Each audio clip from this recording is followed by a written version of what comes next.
porque às 7 horas da manhã, hora lá de Gaza, o que vai dar aqui 2 horas da manhã, portanto daqui quase 3 horas, deve ser iniciada a primeira pausa nos combates. E essa primeira pausa se destina a que seja possível a libertação do primeiro grupo de reféns, como parte do acordo entre Hamas e Israel. Esse primeiro grupo seria integrado por 13 mulheres e crianças, será entregue aos cuidados da Cruz Vermelha e levado até o Egito. Confira.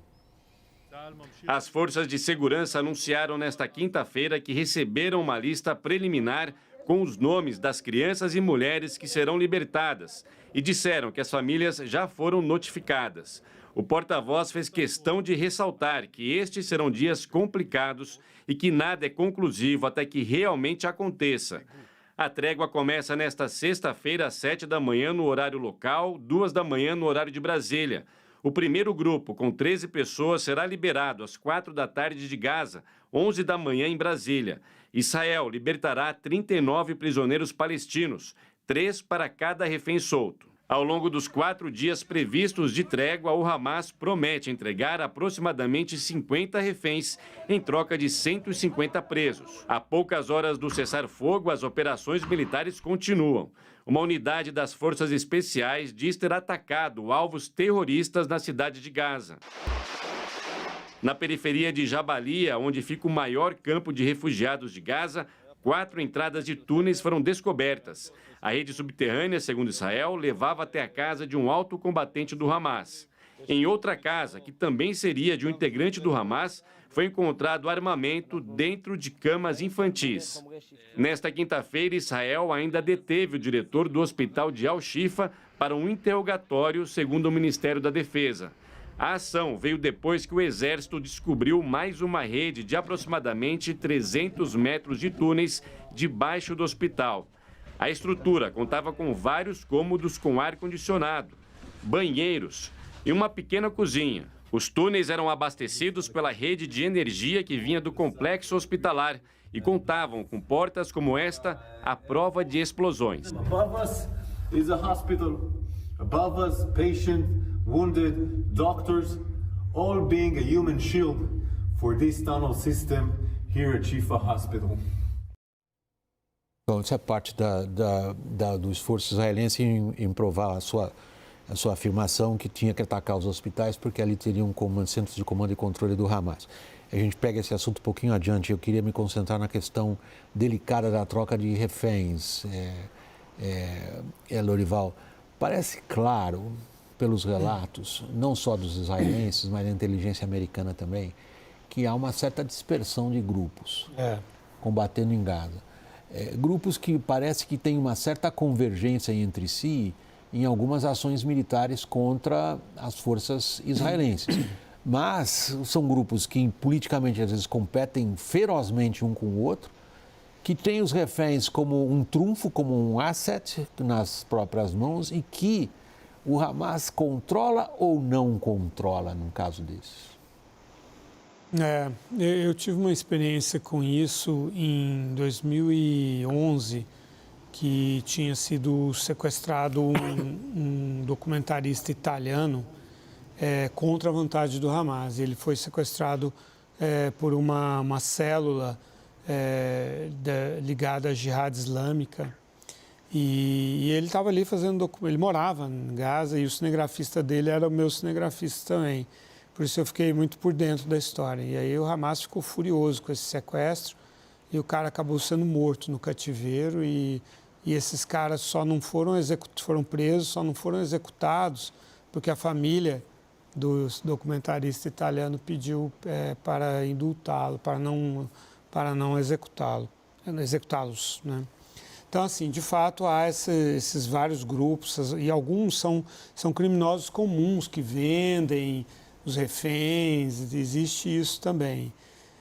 Ou, às vezes, troca de prisioneiros. No caso, esse grupo era rival do Hamas e tinha líderes presos em cadeias do Hamas em Gaza. Então, queriam soltar esses reféns e deu muito errado no final a história. Então, assim, mesmo disparos de foguetes, muitas vezes são contra o desejo do Hamas, muitas vezes iniciam conflitos com com Israel sem que o Hamas deseje, tem essa confusão ali. Então, é muito provável que nesse período, naquele momento, 7 de outubro, em que o Hamas destruiu, né, aquela cerca, aquela defesa, proteção entre Gaza e Israel, outros grupos que não do Hamas tenham aproveitado e passado para fazer crimes também. Provavelmente não sabiam da operação, mas diante da abertura das cercas saíram. Então isso dificulta bastante a coordenação para a libertação dos reféns. Gunther, eu sei que a pergunta é um pouco especulativa, mas a intenção não é constranger você a fazer previsões em torno de acontecimentos sobre os quais a gente não tem o menor controle e nem todas as informações, aliás, poucas informações no fundo. Mas se a gente olha como que esse acordo foi costurado, ele tem uma delicadeza muito grande, porque qualquer mínima disruption, qualquer mínima perturbação desse acordo pode levar a uma rápida interrupção de tudo. Por outro lado, ele sugere que a gente possa ver esse pagamento a prestações de reféns se estendendo, entre aspas, quase que automaticamente. Qual é o seu feeling? Olhando a situação como ela está neste momento, poucas horas de começar a primeira troca, sugere o que a gente está vendo, que esse acordo tenha prosseguimento, ou seja, depois das 4 dias de pausa, que são 4 grupos de trocas, a gente tenha mais grupos de trocas seguindo adiante? Acredito que sim, William, porque o governo israelense também aceitou esse processo porque vem de uma pressão muito grande. Pressão grande das famílias dos israelenses que estavam exigindo isso, inclusive teve marchas até Jerusalém, reivindicando com slogan simples, tragam eles de volta. Uma pressão muito grande do governo americano para diminuir a quantidade de mortos palestinos e, portanto, conseguir aliviar um pouco a pressão que ele mesmo está sofrendo internamente. E terceiro, para os militares israelenses começarem a planejar a continuação desse conflito, porque, ao que tudo indica, os militares israelenses não encontraram tudo o que eles esperavam encontrar na cidade de Gaza. E por isso mesmo, recentemente, membros do governo israelense já vêm falando que essa guerra vai continuar por no mínimo mais uns 2 meses. Então, é um planejamento que os militares precisam de um tempo para voltar a olhar, ok, o que nós vamos fazer na próxima fase. Então, do ponto de vista israelense, faz sentido. Agora, como você bem colocou, e por tudo que o Lorival descreveu, o grande problema é se o lado do Hamas vai conseguir cumprir. Se não cumprir, aí isso tudo vai ter que ser refeito. Daniel, a gente está vendo no fronte diplomático o Brasil empenhado. Primeiro, porque está assumindo a presidência do G20. Segundo, porque está interessado numa outra lista de pessoas a serem trazidas de Gaza para cá. O Brasil está, de novo, tratando de ter um protagonismo na questão de Gaza. Como?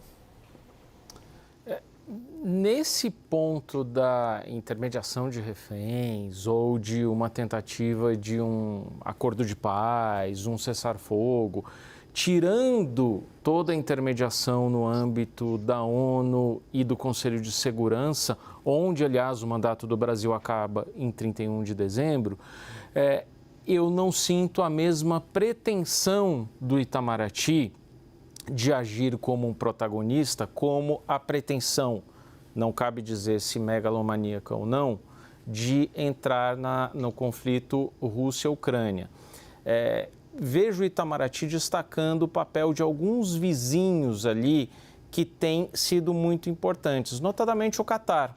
O Catar me parece que tem se destacado ali como um país que aumenta sua tradição e seu reconhecimento como um país mediador de algumas situações. Já ajudou na soltura de reféns na Síria, já ajudou na libertação de presos políticos do Djibouti na Eritreia, já ajudou num acordo de paz no Sudão e agora exerceu um papel interessante. Minha dúvida que eu jogo para vocês é o seguinte: depois da eventual libertação desses reféns, em que situação estaremos? E os outros 150, 200 que terão sobrado? Qual que é o caminho para isso? Você tem alguma ideia? Eu acho que isso aí vai, um pouco como o Gunther estava descrevendo, eu acho que isso vai seguir articulado com a dinâmica da condução da guerra por Israel, sabe? Eu acho que tem que sempre que levar isso em consideração. Então, Israel está com a iniciativa, né? O Hamas, desde o dia 8 de outubro, está dizendo que queria trocar esses reféns por prisioneiros palestinos em prisões israelenses e por tréguas, ou cessar-fogo, como eles diziam, né? Então, a posição do Hamas não mudou. É Israel que está na condução dessa história, né? Primeiro, priorizou a degradação militar do Hamas, sentiu que talvez o que seria uma fase 2 teria chegado ao momento de fazer um intervalo, uma pausa. Acho que eu vejo Israel administrando esse tempo aí. Não que Israel não queira a libertação dos reféns, é claro que quer, mas a resposta ao Hamas é uma coisa prioritária e parece que Israel, isso é uma coisa para mim um pouco difícil de ler, mas Israel parece que vê as duas coisas interligadas, não sei exatamente como, porque se o Hamas exigia um cessar-fogo, não teve. E mesmo assim, Israel considera o seguinte, que Israel foi tão contundente nessas duas fases iniciais, a do bombardeio aéreo e da ocupação do norte da faixa de Gaza, que o Hamas cedeu só por uma trégua entregar reféns. Então, eles consideram que essa condução está dando resultado. Eu acho que esse que é o cálculo deles. Eu interpreto, junto do teu próprio sentimento, como Israel achando que está no controle. Que a pressão militar exercida sobre o Hamas é o que levou à libertação dos reféns até aqui. E que a operação militar está caminhando mais rápida do que talvez os próprios israelenses tenham contado inicialmente. Sim. Que essa aplicação de força total, que é o que eles estão fazendo, levou a uma enorme mobilização internacional contra Israel. E a 300 soldados israelenses mortos, segundo eles. Alguns estão contestando agora os números, né, dentro do próprio Israel, dizendo que não teriam sido tantos, teriam sido menos. Enfim, nós não temos esse número à nossa disposição. De qualquer jeito, são muitas baixas do ponto de vista do exército israelense. Sim. Mas que, se a gente considerar as operações militares sozinhas, se a gente conseguir tirar elas do ambiente político, elas estão caminhando razoavelmente rápido, muito mais do que se esperava.